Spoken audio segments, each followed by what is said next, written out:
ویستی خوا صلی الله عليه وسلم دەفەرمێ هەر کەسێ لە دنیادا دوو ڕووی هەبێت خوای گەورە لە قیامەتە دوو زمانی لە ئاگر بۆ دروست ئەکات لەناو دۆزەخدا. ئەمە خۆی نەخۆشیە، دووڕووی بوو نەخۆشیە، بەڵام نەخۆشیەکە کۆنتڕۆڵ و چارەسەر ناکرێت ئیلا بە تۆبە نەبێت. خوای گەورە دەفەرمێ فی قلوبهم مرض فزادهم الله مرضا. ئەوان لە دڵیانە نەخۆشی هەیە منافقەکان، خوای گەورەش بەهۆی تاوانەکانیان ڕۆژ بە ڕۆژ نەخۆشیەکەی دڵیان زیاد ئەکات. ئەم نەخۆشی دووڕوویە نەخۆشیەک نییە چارەسەر کرێ ئیلا بە ئیمان و بە تەقوانە بە چارەسەر ناکرێ، چونکە نەخۆشیک و دەردێکی کوشندەیە. هیوایەتی ئەوەیە بینی خەڵکی تێکدا، هیوایەتی ئەوەیە خەڵکی لە ئاژاوە کێشا بێ، هیوایەتی ئەوەی خەڵکی گوناه و تاوان کە، ئاواتی ئەوەی حەیای خەڵکی بەرێ، باسی خەڵکی بە خراپە بکە. چونکە کێشەکە ئەوەی ئینسانی دووڕوو پەنا بەخوا ناتوانێت بە یەک ڕوو بژی، ناتوانێت. ئیماندار بە یەک ڕوو ئەژی. من بیر و باوەڕم ڕوون و ئاشکرایە، توش دەبێ بیر و باوەڕ ڕوون و ئاشکرا بێ.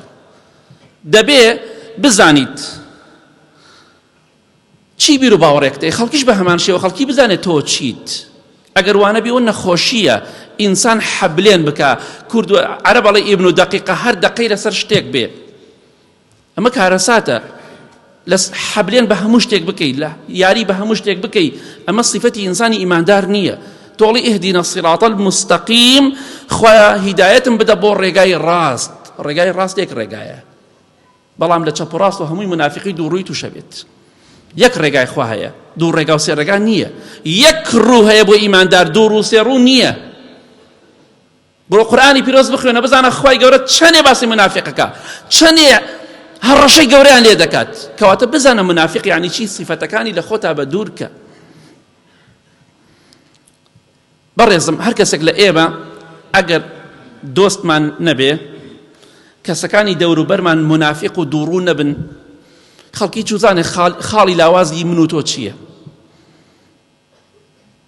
خەڵکی چوزانێ ئەگەر جاشەکان نەبوو نایە کاتی خۆی بەعس و بارق نانەتوانی ئەو خەڵکە بۆ شێوە ئەنفالکەن. ئەگەر تۆش هاوڕی دووڕوت نەبێ، کەسی نزیکی دووڕوت نەبێ، خەڵکی نازانێ خاڵە لاوازەکانی تۆ لە چیایە. لە ڕێی کەسەکانتەوە خاڵە لاوازەکان و نقطە زوعفەکانی تۆ دەزانرێ. ئەمە نەخۆشیەکە ئینسانێک دۆستت بێ و هەم دوژمنیشت بێ. ئەمانە پێویستیان بەوەیە لە دینی خوا شارەزایان کەی، پێویستیان بەوەیە لە دەروریان تەواو نیەت، نەفسیان تەواو نییە بە هیچ جۆرێک، وەڵڵا تەواو نین. چونکە بە شێوەیەک دەژین خۆشیان نامرتاحن.